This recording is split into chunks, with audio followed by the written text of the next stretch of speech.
Siapa yang menyangka bahwa bocah yatim piatu yang dulu diusir dari gerbang sekolah tanpa alas kaki karena fitnah kejam, kini kembali dengan kekuatan yang sanggup meruntuhkan dinasti korup yang telah menghancurkan hidupnya? Aris Malik, sang jenius yang sempat dibuang, kini bertransformasi menjadi raksasa teknologi yang memegang kendali penuh atas institusi yang pernah mencoba menghapus jejak eksistensinya. Di balik jas mahalnya, ia tidak hanya membawa uang untuk membeli aset, tetapi juga membawa rahasia kelam tentang silsilah keluarga yang sengaja disembunyikan oleh para penguasa sekolah.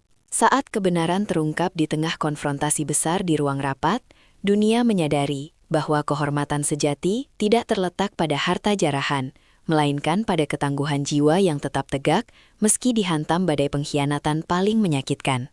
Menurut kalian, apakah balas dendam terbaik adalah dengan menghancurkan lawan sepenuhnya, atau justru dengan menunjukkan bahwa kita bisa menjadi jauh lebih sukses dan bijaksana daripada mereka yang pernah meremehkan kita? Jika kalian berada di posisi Aris, apakah kalian sanggup memberikan kesempatan kedua bagi mereka yang sudah merusak masa kecil kalian? Berasal dari kota mana kalian? Silahkan tulis nama kota di komentar agar kita bisa saling kenal lebih dekat. Deru mesin sedan bertenaga listrik itu berhenti tepat di depan gerbang besi yang kini terlihat lebih kecil dari apa yang tersimpan dalam ingatan Aris selama belasan tahun. Sepatu kulit buatan tangan yang mengkilap menyentuh aspal retak, menciptakan kontras yang tajam dengan cap pagar yang mengelupas dan ditumbuhi lumut kering. Aris, atau yang dunia kini kenal sebagai Malik, tidak langsung melangkah. Ia hanya berdiri diam, membiarkan angin kencang mempermainkan jas mahalnya, sementara matanya menatap tajam ke arah papan nama SMA Lentera Bangsa yang miring. Ingatannya terseret paksa pada suatu sore yang hujan, saat sepasang kaki kurusnya dipaksa berlari keluar dari gerbang ini tanpa alas kaki karena tuduhan yang tidak pernah ia lakukan. Tangannya yang kini terbiasa menandatangani kontrak triliunan rupiah, tampak mengepal perlahan, merasakan imajinasi tekstur kerikil tajam yang dulu melukai telapak kakinya. Suasana di sekitar sekolah tampak mencekam, seolah-olah bangunan tua itu tahu bahwa sosok yang dulu ia buang kini kembali dengan kekuatan untuk meruntuhkan pondasinya. Malik menarik napas panjang, menghirup aroma tanah basah yang masih sama seperti dulu. Namun kali ini tidak ada ketakutan yang merayap di dadanya. Dari kejauhan, seorang pria paruh baya dengan langkah gontai dan kemeja yang sedikit kedodoran tampak tergesa-gesa menghampiri. Wajahnya penuh dengan senyum palsu yang dipaksakan untuk menyambut sang investor besar. Pak Darmawan sama sekali tidak mengenali sorot mata dingin di balik kacamata hitam itu. Ia hanya melihat tumpukan uang yang bisa menyelamatkan posisinya dari kehancuran finansial. Pria tua itu membungkuk sedikit, memberikan isyarat agar tamu terhormatnya masuk ke dalam area sekolah yang pernah menjadi penjara emosional bagi Aris kecil. Namun, langkah pertama Malik terhenti, tepat di titik di mana ia dulu tersungkur karena didorong oleh satpam sekolah atas perintah pria yang kini membungkuk padanya. Lantai keramik putih yang kini kusam itu mengeluarkan suara ketukan teratur dari sepatu Malik, memecah keheningan koridor yang dulu selalu dipenuhi dengan bisikan hinaan terhadap status yatim piatunya. Pak Darmawan berjalan di sampingnya, terus mengoceh tentang sejarah prestasi sekolah yang sebenarnya sudah lama memudar, dan tertutup debu kegagalan manajemen. Malik tidak memberikan respon verbal. Ia hanya membiarkan pandangannya menyapu dinding-dinding yang masih memajang foto-foto juara kelas, mencari sebuah bingkai yang ia tahu telah dicopot paksa bertahun-tahun lalu. Ada sebuah subteks emosional yang berat dalam setiap langkahnya. Sebuah dialog bisu antara Malik dewasa dengan bayangan Aris kecil yang sedang menangis di pojok perpustakaan yang gelap. Pak Darmawan mencoba menawarkan kopi terbaik yang bisa dibeli oleh anggaran sekolah yang menipis. Sebuah gestur yang dulu tidak pernah ia berikan, bahkan saat Aris jatuh pingsan karena kelaparan di tengah upacara. Malik hanya menunjuk ke arah sebuah ruang kelas di ujung lorong, tempat di mana sinar matahari jatuh dengan sudut yang sama persis seperti hari pemecatannya. Pria tua di sampingnya tampak kebingungan, namun tetap mengikuti arahan sang investor dengan penuh kepatuhan, berharap kesepakatan hari ini akan berjalan mulus tanpa hambatan. Mereka sampai di depan pintu kayu jati yang mulai lapuk. di mana Malik berhenti dan menyentuh gagang pintunya dengan jari yang dingin, seolah sedang menyentuh luka lama yang belum sepenuhnya kering. Ia menoleh ke arah Pak Darmawan, menatap langsung ke dalam mata pria itu, yang dipenuhi dengan keserakahan dan keputusasaan yang disamarkan sebagai dedikasi pendidikan. Sebuah kilatan memori muncul tentang bagaimana Pak Darmawan pernah menyebut Aris sebagai noda hitam yang harus dihapus dari sejarah sekolah agar tidak mengotori nama baik mereka di depan para wali murid kaya. Di dalam ruang kelas itu, Malik duduk di sebuah kursi kayu yang ukurannya sudah tidak lagi cocok dengan tubuh tegapnya. Namun, ia bersikeras untuk berada di sana selama beberapa menit. Pak Darmawan berdiri di depannya, tampak canggung dan gelisah, karena suasana yang mendadak berubah menjadi sangat tegang, tanpa alasan yang ia pahami. Malik memperhatikan goresan-goresan di atas meja, mencari inisial namanya yang dulu ia ukir secara sembunyi-sembunyi, sebagai satu-satunya bukti keberadaannya di dunia yang tidak menginginkannya. Tatapan Malik kini tertuju pada lemari kaca di sudut ruangan, yang dulu menyimpan peralatan laboratorium yang menjadi pemicu kehancuran hidupnya di sekolah ini. Pak Darmawan dengan nada suara yang bergetar, mulai menceritakan rencana renovasi laboratorium tersebut, mengklaim bahwa sekolah mereka selalu memprioritaskan integritas dan kemajuan teknologi bagi para siswanya. Malik merasakan gelombang sarkasma yang menghantam dadanya, mengingat bagaimana pembelaannya tentang kabel yang konslet justru dibalas dengan tuduhan sabotase yang kejam. Ia bangkit dari kursi, berjalan mendekati lemari kaca itu, dan menyentuh permukaannya yang berdebu dengan gerakan yang sangat perlahan, namun penuh dengan tekanan psikologis. Pak Darmawan tampak berkeringat dingin. Ia merasa ada sesuatu yang salah dengan cara tamu ini menatap setiap sudut ruangan, seolah-olah ia sedang melakukan inspeksi terhadap sebuah tempat kejadian perkara. Malik membalikkan badan, berdiri tepat di bawah cahaya lampu yang berkedip, membuat bayangannya jatuh menutupi tubuh Pak Darmawan yang tampak semakin mengecil. Tanpa mengucapkan satu kata pun, Malik mengeluarkan sebuah alat perekam digital dari sakunya. Alat yang memiliki bentuk yang sangat mirip dengan mikrofon yang dulu digunakan Pak Darmawan untuk mengumumkan pengusiran Aris di depan seluruh siswa. Melihat alat digital itu, Pak Darmawan tampak tersentak seolah baru saja melihat hantu dari masa lalunya. Namun, ia segera menutupi kepanikannya dengan tawa kecil yang terdengar sangat hambar. Malik memutar sebuah rekaman video di layar holografik yang muncul dari pergelangan tangannya, menampilkan grafik penurunan drastis kualitas pendidikan di SMA Lentera Bangsa selama 10 tahun terakhir. Visualisasi data yang kompleks itu menari-nari di udara, menunjukkan aliran dana yang seharusnya masuk ke laboratorium, namun justru mengalir ke rekening-rekening pribadi yang disamarkan dengan sangat rapi. Pak Darmawan memucat. Tangannya yang memegang map proposal tampak bergetar hebat saat ia menyadari bahwa investor di depannya tahu lebih banyak daripada yang seharusnya diketahui oleh orang asing.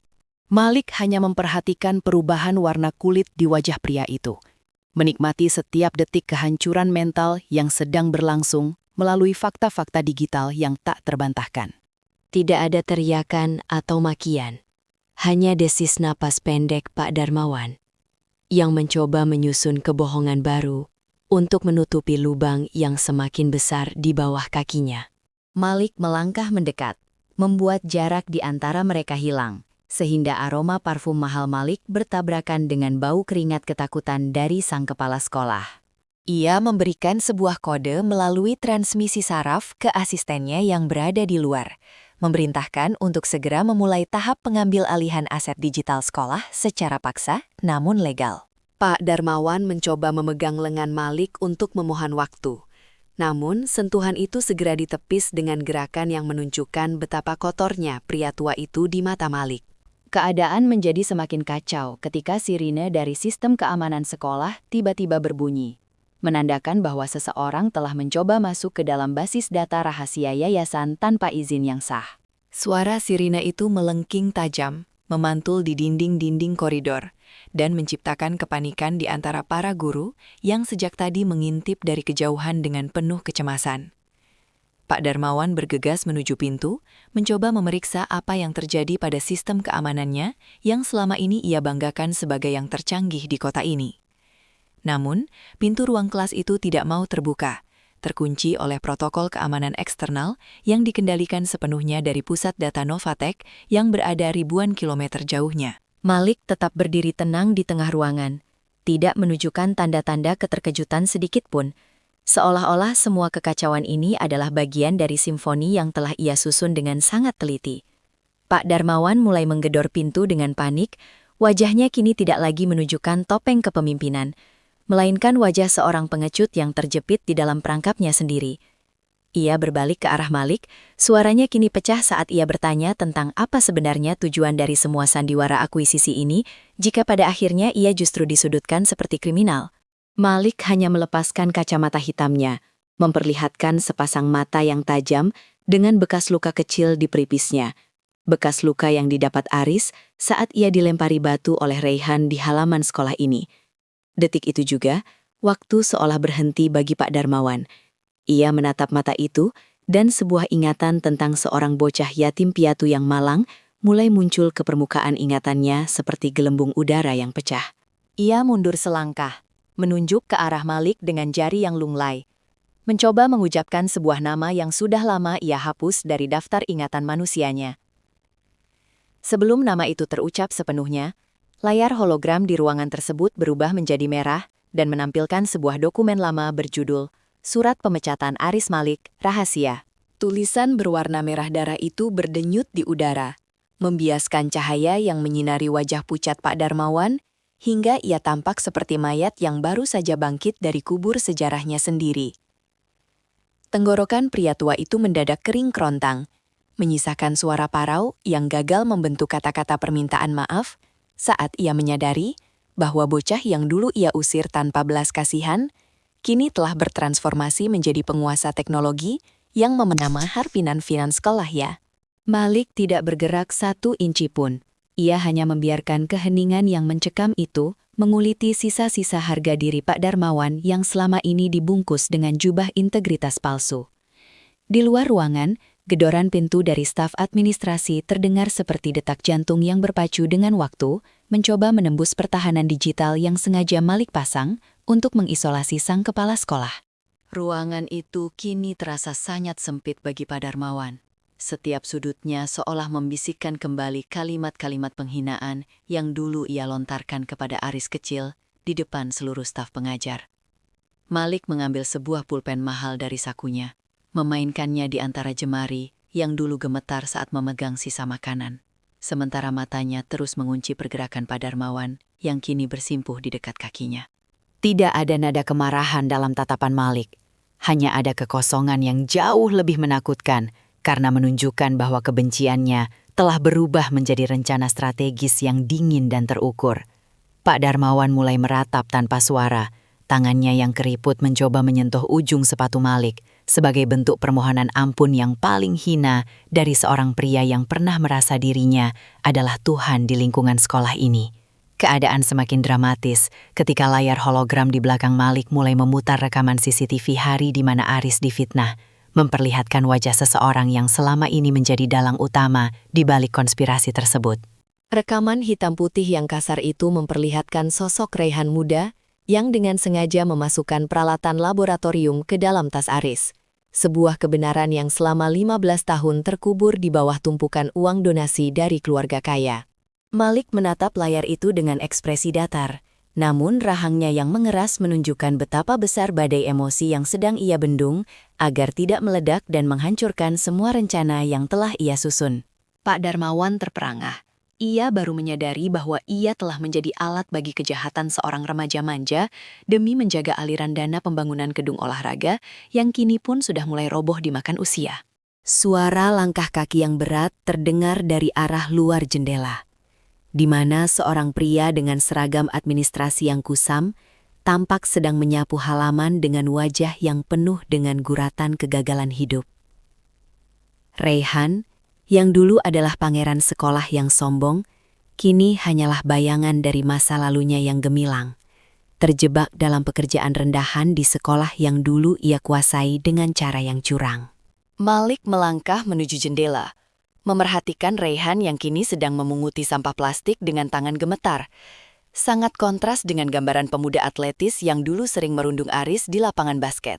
Subteks emosional dalam ruangan itu menjadi sangat pekat, antara rasa puas melihat keadilan yang mulai bekerja secara alami, dan rasa perih yang masih tersisa dari pengkhianatan sahabat masa kecil yang ia percayai.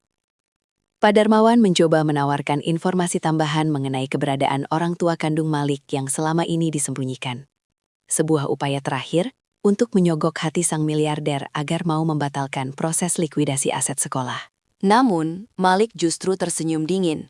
Sebuah senyuman yang menyiratkan bahwa ia sudah tahu segalanya, jauh sebelum ia memutuskan untuk menginjakkan kaki kembali di tempat terkutuk ini. Penawaran informasi mengenai keluarga itu tidak membuat Malik goyah. Ia justru memberikan perintah melalui jam tangannya untuk segera membekukan seluruh akses perbankan milik yayasan sekolah yang selama ini digunakan untuk kepentingan pribadi para pengurusnya. Kehancuran finansial yang instan itu membuat Pak Darmawan jatuh tersungkur ke lantai marmer yang dingin, menyadari bahwa sekolah kebanggaannya kini benar-benar telah jatuh ke tangan musuh yang paling ia takuti. Namun, di tengah kemenangan telatnya itu, Malik melihat seorang siswa laki-laki kecil yang berdiri di koridor dengan baju yang terlihat kekecilan dan mata yang sembab, mengingatkannya pada bayangannya sendiri 15 tahun yang lalu. Siswa itu tampak ketakutan melihat keributan digital yang terjadi di layar-layar monitor koridor, sebuah gambaran kepolosan yang mulai mengikis dinding es di hati Malik yang selama ini ia bangun untuk melindungi diri dari empati. Ada konflik batin yang hebat saat Malik menyadari bahwa dengan meruntuhkan sekolah ini, ia juga mungkin akan menghancurkan masa depan anak-anak yatim piatu lain yang saat ini sedang berjuang di bawah sistem yang busuk ini. Logika bisnisnya menuntut penghancuran total tanpa sisa. Namun, hatinya yang pernah terluka mulai berbisik tentang sebuah pembangunan kembali yang jauh lebih bermartabat daripada sekedar balas dendam.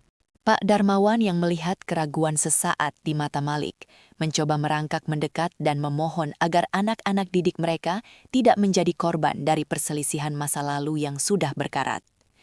Malik memejamkan mata sejenak, menghirup aroma keputusasaan yang memenuhi ruangan. Sementara tangannya yang tadi siap menekan tombol eksekusi terakhir, kini terhenti di udara. Keputusannya kini berada di persimpangan jalan, antara menjadi sosok penghancur yang sama jahatnya dengan mereka, atau menjadi penyelamat bagi mereka yang selama ini terabaikan oleh sistem. Keputusan berat itu akhirnya melahirkan sebuah manuver bisnis yang jauh lebih mematikan. Malik memerintahkan tim hukumnya untuk tidak hanya membeli sekolah, tetapi juga menggugat secara pribadi setiap anggota Dewan Komisaris yang terlibat dalam praktik korupsi selama 2 dekade terakhir.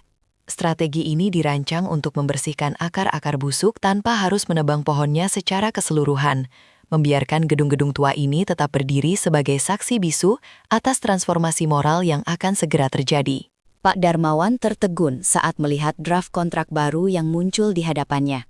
Sebuah kontrak yang haruskannya untuk mengakui semua dosa masa lalunya di depan publik jika ingin sekolah ini tetap beroperasi. Malik tidak memberikan ruang untuk negosiasi. Ia ingin dunia tahu bahwa SMA Lentera Bangsa bukan lagi tempat perlindungan bagi para penindas, melainkan sebuah institusi yang akan tunduk pada keadilan yang mutlak. Raihan yang berada di luar ruangan secara tidak sengaja melihat isi dokumen tersebut melalui pantulan di dinding kaca. Dan wajahnya berubah menjadi sangat ketakutan karena namanya tercantum sebagai salah satu saksi kunci yang akan dipanggil oleh kepolisian.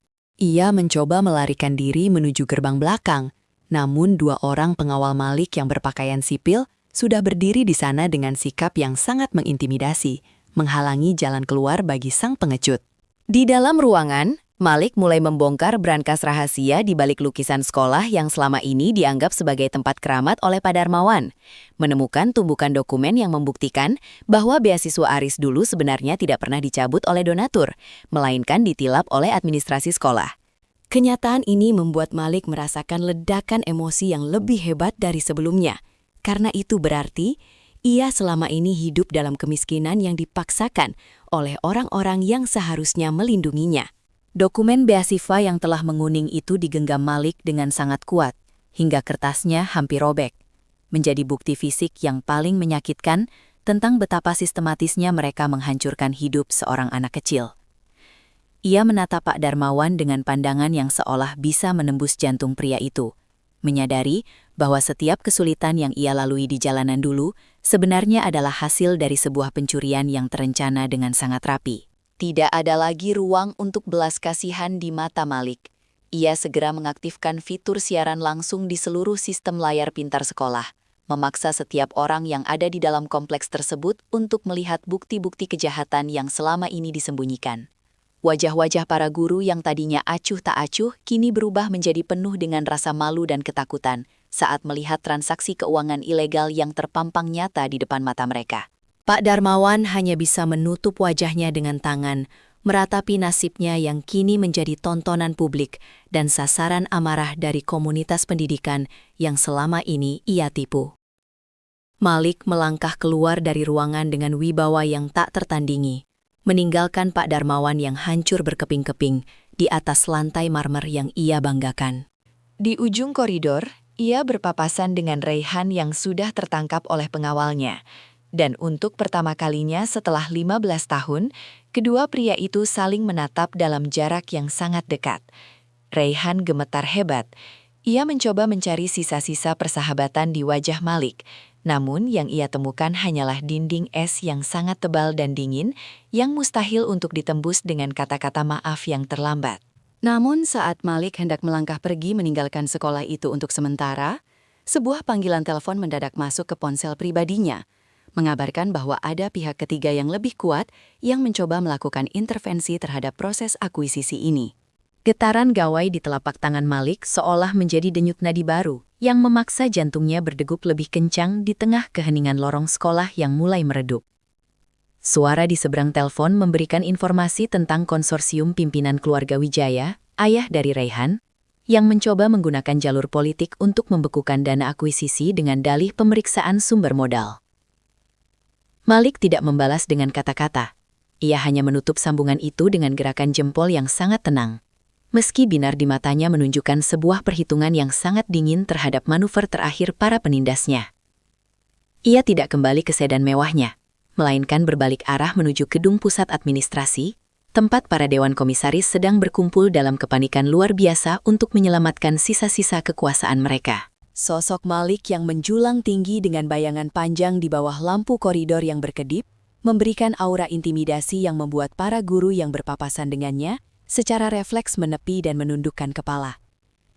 Ada subteks emosional yang kental dalam setiap ayunan langkahnya, seolah ia sedang mengumpulkan kembali serpihan harga dirinya yang dulu berserakan di tanah ini untuk dipadukan menjadi senjata penghancur yang mematikan. Pak Darmawan yang mencoba mengejarnya dari belakang tampak kehilangan napas.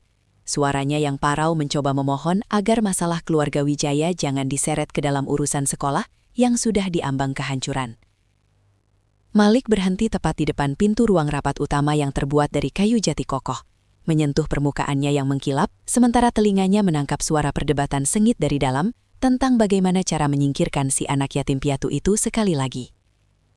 Senyum tipis yang muncul di wajah Malik bukanlah tanda kebahagiaan, melainkan sebuah maklumat perang bagi siapapun yang berani merintangi jalan keadilan yang sedang ia tegakkan. Langkah-langkah tegap yang bergema di atas lantai marmer itu membawa Malik masuk ke dalam ruangan tanpa mengetuk pintu, sebuah tindakan yang langsung menghentikan kepanikan vokal para pria berjas di dalam sana. Suasana di dalam ruang rapat itu terasa seberat timah, dengan aroma kopi mahal yang kini bercampur dengan bau keringat dingin dari para komisaris yang merasa wilayah kedaulatan mereka baru saja diinvasi oleh orang asing. Tuan Wijaya, pria dengan raut wajah keras dan rambut perak yang tertata rapi, berdiri di ujung meja panjang dengan pandangan merendahkan yang belum berubah sejak 15 tahun lalu. Tidak ada salam yang terucap, hanya pertarungan tatapan mata yang sangat tajam, di mana Malik berdiri dengan tangan di saku jasnya, sementara lawan-lawannya mencengkeram pinggiran meja seolah-olah itu adalah pegangan terakhir mereka sebelum terjatuh ke jurang. Malik memperhatikan bagaimana tangan Tuan Wijaya sedikit gemetar saat ia meletakkan dokumen keberatan resmi di atas meja, sebuah gestur kecil yang menunjukkan bahwa tameng kekuasaannya sebenarnya sudah mulai retak di bawah tekanan finansial Novatek. Dialog bisu yang terjadi di antara mereka melampaui kepentingan bisnis. Ini adalah konfrontasi antara masa lalu yang penuh dengan kesewenang-wenangan dan masa depan yang menuntut pertanggungjawaban mutlak. Tuan Wijaya memberikan isyarat kepada pengacaranya untuk mulai membacakan ancaman hukum, namun Malik justru berjalan menuju jendela besar dan menyingkap tilainya, memperlihatkan kerumunan siswa yang sedang berkumpul di lapangan karena penasaran dengan kegaduhan digital yang terjadi. Ia seolah ingin menunjukkan bahwa panggung ini bukan lagi milik para penguasa di dalam ruangan, melainkan milik anak-anak di luar sana yang telah lama menjadi korban dari sistem pendidikan yang hanya memuja uang dan nama baik palsu. Ketegangan di dalam ruangan itu terasa begitu nyata. Seolah udara telah berubah menjadi kaca tipis yang siap pecah hanya dengan satu helai napas yang salah dari orang-orang yang sedang bersitegang di sana. Malik perlahan memutar tubuhnya, menatap satu persatu wajah para komisaris yang selama ini hidup nyaman dari uang beasiswa yang mereka gelapkan dengan rapi di bawah meja yayasan. Ia tidak menggunakan volume suara yang tinggi, namun setiap kata yang ia ucapkan secara tidak langsung melalui presentasi data di layar utama ruangan itu seperti palu godam yang menghantam fondasi moral mereka. Tuan Wijaya mencoba melakukan interupsi dengan nada bicara yang penuh superioritas, mengklaim bahwa Malik tidak akan pernah bisa membeli sejarah dan kehormatan keluarga Wijaya yang telah membangun sekolah ini sejak nol. Malik hanya menanggapi dengan memunculkan foto sebuah gudang tua yang kumuh di pinggiran kota, tempat di mana Aris kecil dulu terpaksa tinggal setelah diusir, berdampingan dengan foto rumah mewah yang dibeli Tuan Wijaya di tahun yang sama dengan uang hibah laboratorium. Ruangan itu mendadak sunyi sesunyi kuburan. Hanya suara detak jam dinding yang terdengar seperti hitung mundur menuju ledakan emosi yang tak terelakkan dari para pelaku kejahatan kerah putih itu. Pak Darmawan yang duduk di pojok ruangan tampak memegang dadanya. Wajahnya membiru karena tidak sanggup lagi menanggung beban kebenaran yang terus-menerus disuapkan secara paksa oleh Malik. Emosi di dalam ruangan itu memuncak saat Malik mengeluarkan sebuah kunci fisik dari sakunya.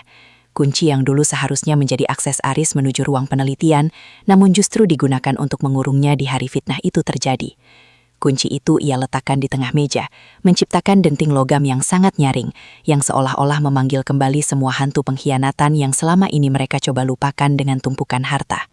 Kehancuran moral para petinggi itu terpampang nyata saat dokumen rahasia kedua mulai terbuka secara otomatis di setiap perangkat tablet yang mereka genggam dengan tangan gemetar, memperlihatkan keterlibatan mereka dalam jaringan pencucian uang. Tuan Wijaya meledak dalam amarah yang tidak terkendali. Ia menggebrak meja hingga vas bunga di tengahnya terguling dan airnya membasahi dokumen-dokumen penting yang kini tak lagi berguna. Ia berteriak tentang bagaimana orang miskin seperti Aris tidak akan pernah mengerti tentang sulitnya menjaga warisan. Namun suaranya segera tenggelam oleh tawa kecil Malik yang mengandung sarkasme yang menyakitkan. Malik melangkah mendekat ke arah Tuan Wijaya, membiarkan wajah mereka hanya berjarak beberapa inci, sehingga sang komisaris bisa melihat bayangan dirinya sendiri yang kerdil di dalam kornea mata sang miliarder. Tidak ada kekerasan fisik, namun tekanan psikologis yang Malik berikan melalui tatapan dinginnya jauh lebih menyiksa daripada pukulan manapun yang pernah Raihan berikan di masa lalu.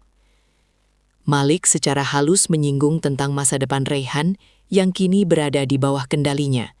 Sebuah ancaman subteks yang membuat Tuan Wijaya langsung terduduk lemas dengan mata yang berkaca-kaca karena rasa takut pada kejatuhan dinastinya. Di luar ruangan, para siswa mulai berteriak menuntut transparansi. Suara mereka merembes masuk melalui celah-celah pintu dan jendela, memberikan dukungan moral yang tak terduga bagi Malik dalam perjuangannya. Keadaan semakin memanas saat pintu ruang rapat itu didobrak dari luar oleh tim audit independen yang Malik bawa, bersama dengan pihak berwajib yang sudah memegang surat perintah penggeledahan menyeluruh. Tuan Wijaya mencoba meraih telepon untuk menghubungi koneksi politiknya, namun Malik hanya menggelengkan kepala perlahan sambil menunjukkan bahwa seluruh jalur komunikasi gedung tersebut telah dialihkan ke server pribadinya yang kedap intervensi. Hening yang mencekam itu akhirnya pecah oleh suara goresan pena di atas kertas kontrak. Sebuah bunyi kecil yang memiliki kekuatan untuk menghapus 15 tahun sejarah kegelapan di SMA Lentera Bangsa. Malik mengawasi dengan saksama saat satu persatu komisaris dipaksa menandatangani surat pengunduran diri dan penyerahan aset mereka demi menghindari tuntutan pidana yang lebih berat di kemudian hari. Tuan Wijaya adalah yang terakhir, Tangannya bergetar hebat hingga tinta pulpen itu menetes di atas kertas putih, menciptakan noda hitam yang melambangkan akhir dari kekuasaannya yang lalim. Malik tidak memberikan selamat. Ia hanya mengambil kembali dokumen itu dengan gerakan yang sangat efisien dan menyerahkannya kepada tim hukumnya untuk diproses secara instan di hadapan notaris. Pak Darmawan yang melihat segalanya dari kejauhan hanya bisa menangis sesenggukan. Ia menyadari bahwa pahlawan yang sebenarnya dari sekolah ini bukanlah orang yang membangun gedung dengan uang haram, melainkan bocah yang mereka buang dengan penuh kehinaan. Malik berjalan menuju balkon ruang rapat yang menghadap ke lapangan utama, menatap ribuan siswa yang kini menatapnya dengan penuh harap akan sebuah perubahan besar yang sudah lama mereka nantikan. Ia melepaskan jas mahalnya, menyampirkannya di lengan, seolah ingin menunjukkan bahwa ia telah selesai dengan urusan korporat yang kotor dan siap memulai babak baru sebagai pendidik yang sesungguhnya. Namun, saat ia hendak melambaikan tangan kepada para siswa, ia melihat sosok misterius di balik gerbang sekolah yang sedang menatapnya dengan pandangan yang sangat dikenal. Sosok yang membawa sebuah amplop tua dengan cap panti asuhan yang telah lama terbakar. Sosok renta di balik gerbang itu tampak seperti bayangan yang memudar, mengenakan jaket lusuh yang seolah menyimpan seluruh beban tahun-tahun yang hilang sejak tragedi api besar itu menghanguskan masa kecil Aris. Malik menuruni tangga ruang rapat dengan langkah yang terburu-buru, mengabaikan tatapan bingung para staf hukumnya yang baru saja merayakan kemenangan akuisisi atas Tuan Wijaya. Setiap langkahnya terasa berat, dihantui oleh aroma asap kayu terbakar yang mendadak memenuhi indera penciumannya, memicu denyut nadi yang tak beraturan di balik pergelangan tangan yang mengenakan jam tangan mewah. Pria tua itu menyerahkan amplop coklat yang permukaannya sudah kasar dan berbau apak, seolah benda itu adalah fosil dari sebuah kehidupan yang seharusnya tidak pernah ada. Malik menyentuh kertas yang menguning itu dengan jemari yang gemetar, merasakan tekstur rapuh dari dokumen yang menjadi kunci terakhir untuk memahami mengapa ia dibuang ke dunia tanpa nama. Di dalamnya, terselip sebuah foto kecil yang tepiannya terbakar, memperlihatkan seorang wanita dengan senyum lembut yang memiliki sorot mata yang persis sama dengan pantulan wajah Malik di dinding kaca sekolah. Subteks emosional dari pertemuan itu begitu menyesakan. Pria tua itu ternyata adalah penjaga panti yang dulu mempertaruhkan nyawa untuk menyelamatkan berkas identitas Aris sebelum api melalap segalanya. Ia tidak meminta imbalan, hanya ingin memastikan bahwa anak yang dulu ia gendong keluar dari kobaran api, kini telah menemukan kekuatannya sendiri di tengah dunia yang kejam. Namun, saat Malik membuka lembaran terakhir dari surat di dalam amplop tersebut, sebuah nama tertulis sebagai donatur tetap panti asuhan yang ternyata memiliki hubungan darah yang mengejutkan dengan salah satu musuh besarnya di SMA Lentera Bangsa. Nama yang tertera pada dokumen donatur itu bukan sekedar deretan huruf, melainkan sebuah belati yang menusuk tepat ke pusat keyakinan Malik tentang siapa dirinya selama 15 tahun terakhir. Ia menatap ke arah halaman sekolah di mana Raihan masih berdiri lunglai di bawah pengawasan ketat, tidak menyadari bahwa nasib mereka ternyata telah terikat jauh sebelum mereka saling mengenal di ruang kelas yang penuh kebencian. Malik merasakan gelombang mual yang hebat saat menyadari bahwa kekayaan yang digunakan untuk menindasnya selama ini sebenarnya berasal dari warisan yang secara hukum seharusnya jatuh ke tangan Aris sebagai ahli waris tunggal dari garis keluarga yang disembunyikan. Rahasia ini bukan hanya tentang pencurian beasiswa, melainkan tentang perampasan identitas dan eksistensi seorang manusia demi sebuah dinasti yang dibangun di atas pondasi kebohongan yang sangat rapi. Ia melangkah menuju Raihan, tidak lagi dengan amarah yang meledak-ledak, melainkan dengan rasa iba yang dingin, karena menyadari bahwa musuh bebuyutannya hanyalah bidak yang dibesarkan dari hasil jarahan hidupnya. Pak Darmawan yang mencoba mencuri dengar pembicaraan mereka, tampak semakin pucat, menyadari bahwa konspirasi ini jauh lebih dalam daripada sekadar korupsi dana laboratorium yang ia ketahui selama ini. Malik memberikan kode kepada asistennya untuk segera memanggil tim forensik dokumen dan penyelidik swasta guna memverifikasi silsilah keluarga yang baru saja ia temukan di dalam amplop panti asuhan tersebut. Keadaan di sekolah menjadi semakin hening, seolah-olah semesta sedang menahan napas, menunggu ledakan kebenaran yang akan menghancurkan nama besar keluarga Wijaya hingga ke akar-akarnya. Raihan mencoba berbicara, suaranya pecah oleh isak tangis yang tertahan, namun Malik hanya memberikan sebuah pandangan yang mengisyaratkan bahwa kata maaf sudah tidak lagi memiliki nilai tukar dalam transaksi keadilan ini. Transformasi SMA Lentera Bangsa dimulai bukan dengan penghancuran gedung, melainkan dengan pembersihan total seluruh staf yang telah menutup mata terhadap ketidakadilan selama belasan tahun yang panjang. Malik berdiri di tengah lapangan basket yang kini sedang diperbaiki, mengawasi para pekerja yang mencopot logo lama sekolah dan menggantikannya dengan simbol baru yang melambangkan kejujuran serta inovasi tanpa kasta sosial. Ia memutuskan untuk mengubah nama institusi tersebut menjadi Malik Institute of Future Excellence, sebuah tempat di mana kecerdasan tidak akan pernah lagi dikalahkan oleh status ekonomi atau koneksi keluarga. Di sudut koridor, ia membangun sebuah monumen kecil berbentuk buku yang terbuka, sebagai penghormatan bagi setiap siswa yatim piatu yang pernah merasa tidak memiliki tempat di bawah sinar matahari. Perjuangan Malik menuju titik ini terasa seperti pendakian gunung es yang kini mulai mencair, menyisakan aliran air yang jernih untuk menyirami benih-benih mimpi siswa baru yang datang dengan harapan di mata mereka. Raihan kini tidak lagi menyapu halaman. Ia diberikan kesempatan untuk menebus dosanya dengan menjadi sukarelawan di panti asuhan yang baru dibangun kembali oleh Yayasan Malik di pinggiran kota. Tidak ada perayaan mewah yang berlebihan, hanya sebuah janji yang diucapkan Malik dalam hatinya bahwa tidak akan ada lagi anak yang harus merasakan dinginnya aspal jalanan karena sistem yang gagal melindunginya. Pak Darmawan yang telah resmi mengundurkan diri, terlihat sedang duduk di bangku taman sekolah untuk terakhir kalinya, memandangi perubahan besar yang dilakukan oleh murid yang dulu ia anggap sebagai noda hitam tak berguna. Malik menghampirinya, memberikan sebuah surat yang berisi tunjangan pensiun minimal, namun cukup untuk hidup sederhana, sebuah bentuk pengampunan yang tetap menjunjung tinggi nilai kemanusiaan di atas segala dendam. Aroma cat baru dan kebersihan yang menyengat kini menggantikan bau debu dan keputusasaan yang selama ini menghuni setiap ruang kelas di institusi pendidikan tersebut. Malik menghabiskan sore harinya dengan berjalan sendirian di perpustakaan yang kini dipenuhi dengan ribuan judul buku baru dan teknologi pembelajaran berbasis kecerdasan buatan yang ia rancang sendiri. Ia menyentuh meja kayu di pojok ruangan, tempat di mana Aris kecil dulu sering bersembunyi dari kejaran Raihan, dan kali ini ia tidak merasakan lagi perihnya luka lama yang menghujam jantungnya. Ada sebuah kedamaian yang asing namun sangat menenangkan yang merayap di dadanya. Sebuah perasaan bahwa misi hidupnya telah selesai, namun babak baru dalam pengabdian baru saja dimulai. Ia memandangi foto ibunya yang kini terbingkai indah di dinding kantor barunya, merasa bahwa wanita itu akhirnya bisa tersenyum dari alam sana, melihat putranya telah berhasil menaklukkan dunia tanpa harus kehilangan jiwanya. Sekolah itu kini menjadi magnet bagi talenta-talenta muda dari seluruh pelosok negeri, di mana mereka semua diberikan hak yang sama untuk bermimpi dan mewujudkannya tanpa perlu takut pada bayang-bayang penindasan. Malik menyadari bahwa kekayaan triliunan rupiah di akun banknya tidak sebanding dengan kepuasan melihat seorang anak yatim piatu mendapatkan laptop pertamanya dengan binar mata yang penuh dengan ambisi positif. Ia melangkah menuju balkon yang menghadap ke arah gerbang sekolah, tempat di mana perjuangan ini dimulai dengan tetesan air mata dan pengusiran yang sangat menghinakan martabat manusia. Di sana ia melihat kerumunan siswa yang sedang tertawa bersama tanpa memperdulikan latar belakang keluarga masing-masing. Sebuah pemandangan yang dulu hanya menjadi utopia di dalam imajinasi liarnya. Namun di tengah kedamaian itu, Malik menyadari bahwa ada satu orang yang belum ia temui.